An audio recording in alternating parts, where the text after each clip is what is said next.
What's up, guys? Today we're doing a video on how to install a rack wall extender on a 2023 Can-Am Outlander 570. So I already have an extender. It's like kind of raises it up 5 inches on the front, but I decided to put one on the back so that we could if I put cargo back here, it could be more secure. We should probably give her a bath first.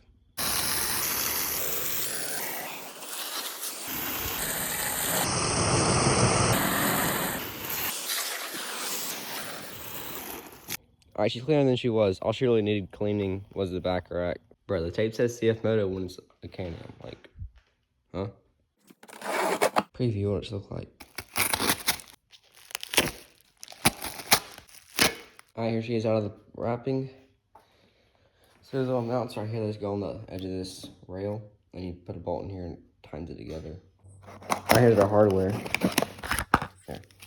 Just 4 screws. Alright, we got the bolts in loosely. Now I gotta find a wrench that fits that. This wrench came out of the Can-Am toolkit and it works perfectly with these bolts.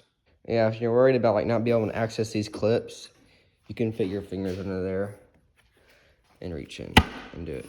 So no problem there. Alright, here's the finished product. We got a 5-inch extension so we can be more secure with our cargo. And we use a 10mm wrench, whatever, to tighten these bolts down.